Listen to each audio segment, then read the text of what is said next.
Thanks for the money, clown. Just don't come. My sister laughed after cashing my payment.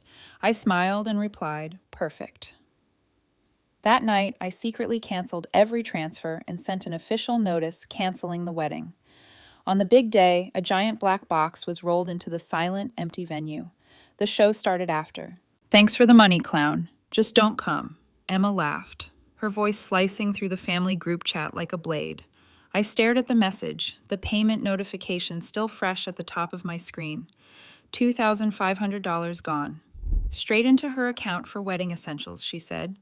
Essentials like a spa weekend and matching silk robes for her and her bridesmaids, apparently. I could almost hear her smug giggle through the text. Perfect, I typed back, smiling at my screen. It wasn't a smile of warmth. It wasn't a smile of forgiveness. It was the kind of smile you give someone right before you light the match. That night, while Emma and my parents probably toasted to their own brilliance, I quietly logged into every payment portal connected to the wedding. The caterers, the venue, the floral designer, the photographer. One by one, I froze the payments. No refund, no warning, just frozen. It was easier than you'd think when your name is the one on the contracts.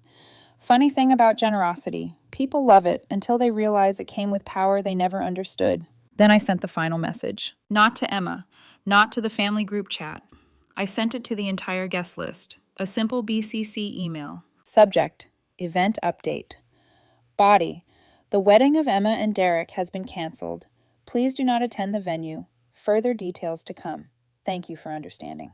No explanation, no apology, just a black hole where her big day was supposed to be. By morning, the texts started flooding in.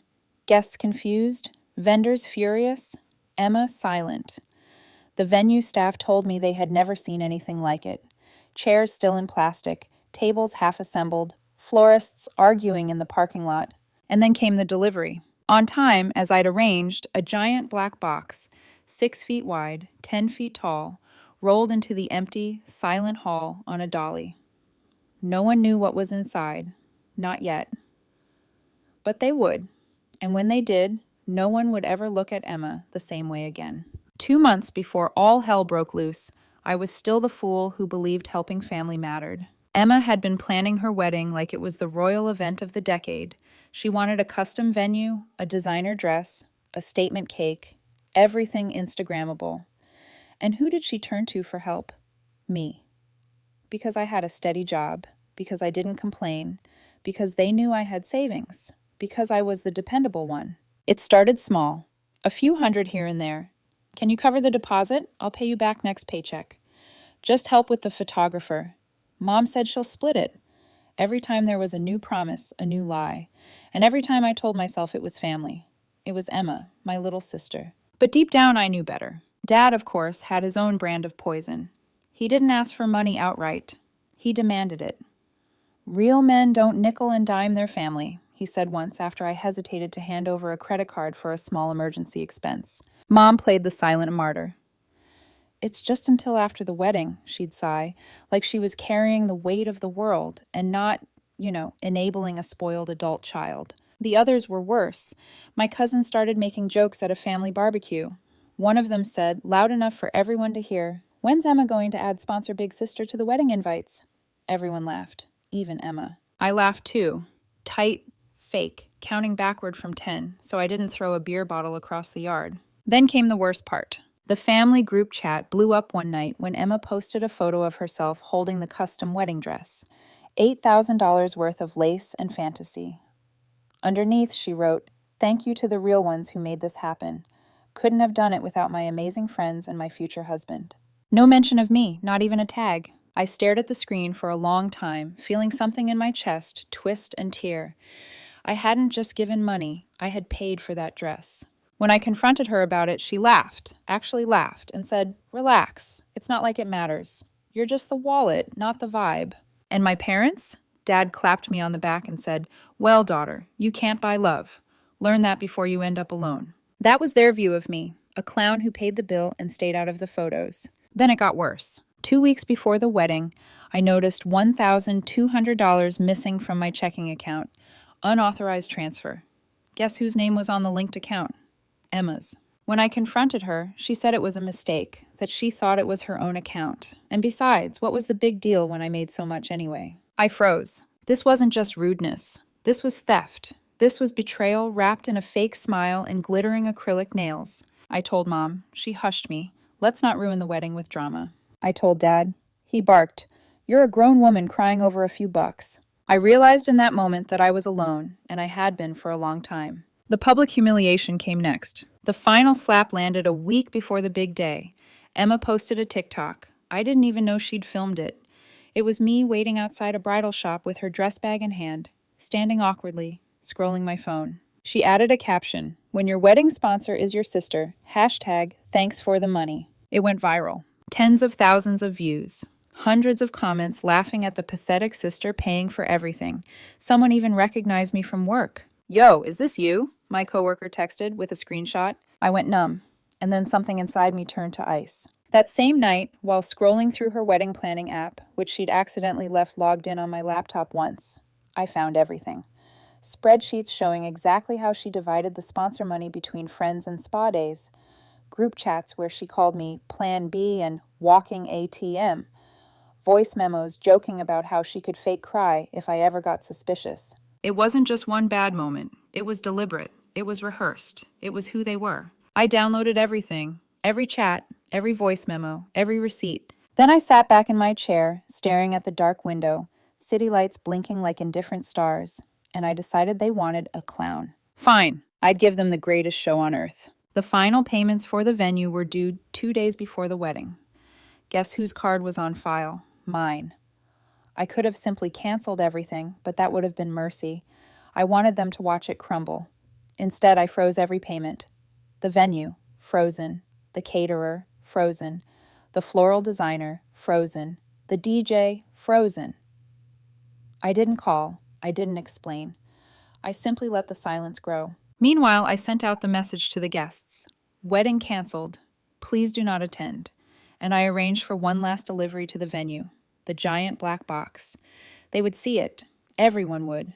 And when they opened it, when the truth spilled out like smoke from a magic trick gone wrong, they would know exactly who pulled the curtain back. And it wouldn't be the clown. It would be the architect of their own humiliation. The morning of Emma's big day dawned gray and lifeless. An omen even she couldn't ignore. I arrived early. Not as a sister, not even as a guest, but as the architect of her perfect humiliation. The venue stood eerily silent. Rows of white chairs empty, tables half set, wilting centerpieces abandoned by caterers who hadn't been paid. No laughter, no chatter, no parade of arriving guests, just cold wind and tension thick enough to slice through. Emma was pacing near the entrance in her 1,000-lash dress, holding her phone to her ear, panic etched into every movement. Her voice cracked across the empty courtyard. "Where is everybody? Where are they?" She redialed again. Each unanswered call scraped away at her sanity. Dad stormed over to the event coordinator, red-faced and barking. "This is your fault. You screwed something up." The coordinator, a tired woman who looked like she hated her job today more than usual, just shook her head. "No, sir. We received notice of event cancellation yesterday. We informed vendors and posted the advisory." Emma turned on her, shrieking, "What notice? Who sent it?" I stood back, watching it all unfold like a calm spectator at a gladiator match. And then, the cherry on top. A delivery van pulled up to the driveway. Everyone froze. 2 men in black uniforms carefully rolled out a massive, matte black box on a dolly. 6 feet wide, 10 feet tall. No labels, no markings. Emma's face twisted in confusion and terror. "What is that?" Dad yelled at the men. "Hey, that's not ours. Get it out of here." But the delivery guys ignored him, because I had signed the delivery order. They positioned the box dead center under the empty wedding arch. The crowd, what little there was, venue staff, confused caterers, Emma's 2 bewildered bridesmaids, watched in paralyzed silence. Then the mechanism inside the box clicked. The front panel burst open with a loud bang, and out jumped a clown, fully costumed. Wild red hair, huge polka dot suit, a monstrous painted grin. In one hand, a giant cardboard sign, "Wedding Cancelled." In the other, an air horn. The clown let out a deafening honk and began laughing. Not just laughing, cackling, manic, uncontrollable, shrieking laughter that echoed across the empty venue like a curse. Emma staggered backward, one gloved hand flying to her mouth. No, no, she whispered. This isn't happening. This isn't happening. She turned frantically to Dad, to Mom, to the bridesmaids. But there was no one else to turn to. No guests, no applause, no music. Only the clown, dancing in manic circles around her destroyed wedding, holding the flashing sign high above its head. Dad tried to charge the clown, but slipped on the stone path and went sprawling. Mom started sobbing, sinking onto one of the empty chairs. Emma just stood there, paralyzed, eyes glassy, mouth open in a silent scream. I stepped forward, calm and deliberate. Looking for your guests? I asked, my voice low but clear. She spun toward me, furious and broken. You did this! I shrugged. Did what? Warn them about a circus without a tent? Tell them the show was canceled because the star performer was a fraud? Her makeup was running down her cheeks in thick black rivers. The $1,000 dress now looked like a cheap costume at a Halloween party. The clown skipped past again, blasting the air horn with joyful abandon. The final moment came when Emma screamed, a raw, animal sound that tore out of her chest, and hurled her bouquet at the clown.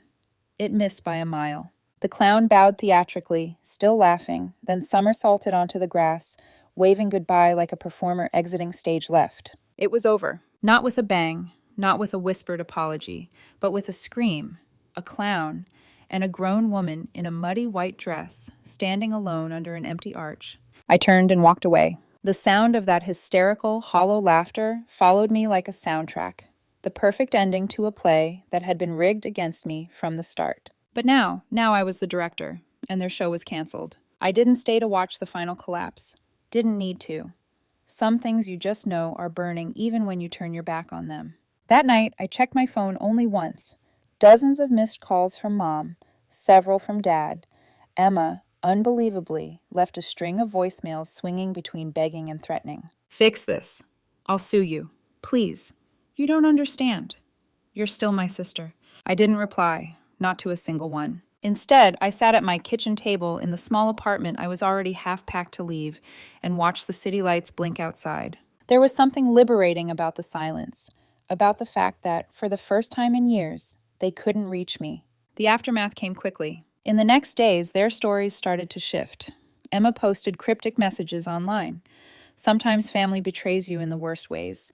Dad dropped his version in a few Facebook groups. Money makes people crazy. We forgive, but we don't forget. Forgive? I laughed. They'd steal your wallet, punch you in the face, then ask you to apologize for bleeding on them. But the twist was, nobody really cared. No mass sympathy, no outrage. Most people moved on by Monday. The wedding wasn't a major event for anyone except Emma and her delusions of grandeur. I spent the week doing something better. I resigned from my job, walked into my boss's office, dropped a neat little resignation letter on her desk and said, I'm done letting people take advantage of me, starting today. She nodded, like she understood more than she said. I'd already lined up something different. A small opportunity upstate, nothing flashy, just a quiet little property maintenance contract in a lakeside town no one had ever heard of. But it was mine, my decision, my new start. I thought that was it, until the letter arrived. A week after the non-wedding, a battered envelope slipped under my apartment door. No return address, just my name. Inside was a short printed letter from Derek, Emma's almost husband. I sat down hard when I read it. I figured you'd want to know. I was never in love with her. She blackmailed me into the engagement. I was about to back out, but then I heard what you did. You saved me. I'm gone. Left town. Don't look for me. But thank you.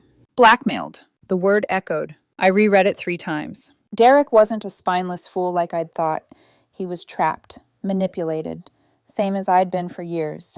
Only his leash had a shiny diamond on it. And somehow, through all my anger, through the wreckage I left behind, I had saved someone else too, without even meaning to. The family's last attempts came that same day. Mom called again. I finally answered. Please, she said immediately. No hello, no breathing space. Emma's not well. She's not eating. She's not sleeping. She says you ruined her life. You need to fix this.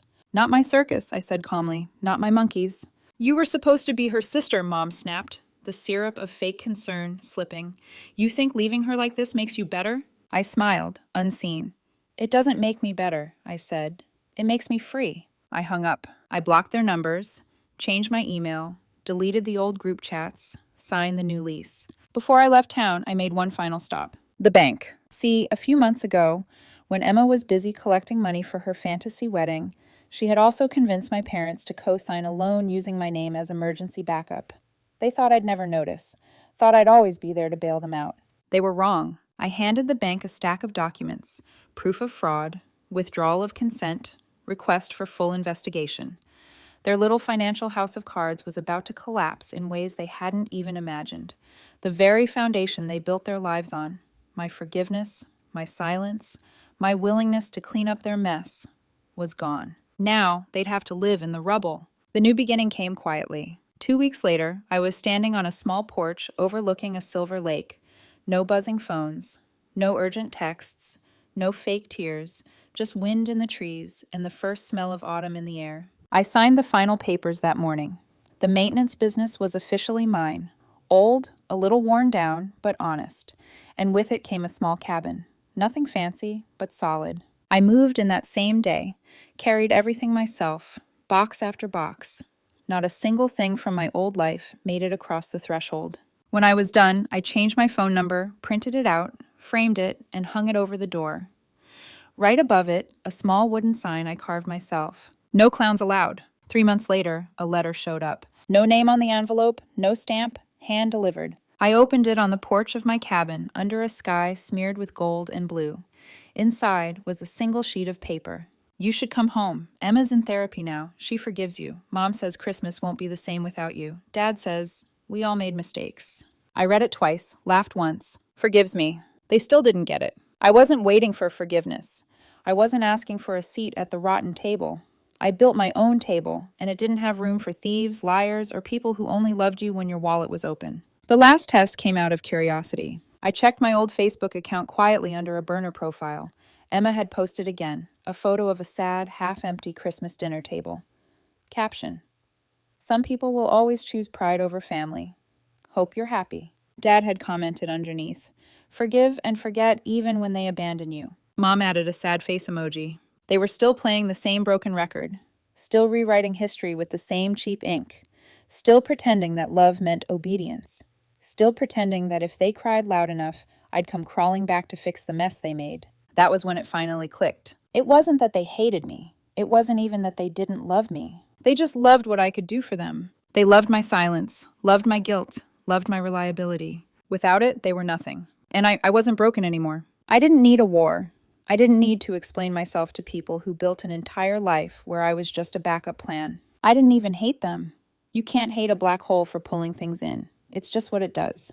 You just have to walk far enough away that its gravity can't touch you. The final gesture came quietly. That afternoon, I took a walk into town. Small, quiet. The kind of place where people say good morning and mean it. I stopped by the local post office and filled out a simple form. New name on the mailbox. No forwarding address. Then I walked to the hardware store, bought a new lock for my gate. I hung a small hand-carved wooden sign under my mailbox. Simple, clear. Private property. No clowns allowed. A couple of the old-timers chuckled when they saw it. One nodded and said, "Good policy." I smiled, tucked my hands into my jacket pockets, and looked out over the silver lake, stretching endless and free. The unexpected closure came on the day I finished settling into my new life. My phone rang. Not Emma, not Mom, not Dad. It was Derek, the almost groom, the man I unknowingly rescued. He didn't say much, just that he was somewhere in Montana now, working construction, happy. He thanked me, said the day I pulled the plug on the wedding was the day he got his life back. He told me he hoped I found peace too. Then he hung up. No long speeches, no promises to stay in touch, just truth. Strangers bound by the same simple realization. Sometimes you don't escape the circus. Sometimes you burn it down. The final thought came later that night. I wasn't angry anymore, not sad, not bitter. I was just done. And you know what? Peace doesn't come with fireworks or grand gestures. It comes in quiet mornings, steady work, and the knowledge that you are no longer anyone's fool. I wasn't the clown. I wasn't the sideshow. I was the woman who burned down the tent, salted the earth, and walked away whistling. Because sometimes surviving isn't enough. Sometimes the real victory is becoming so untouchable that no one ever dares build a cage for you again.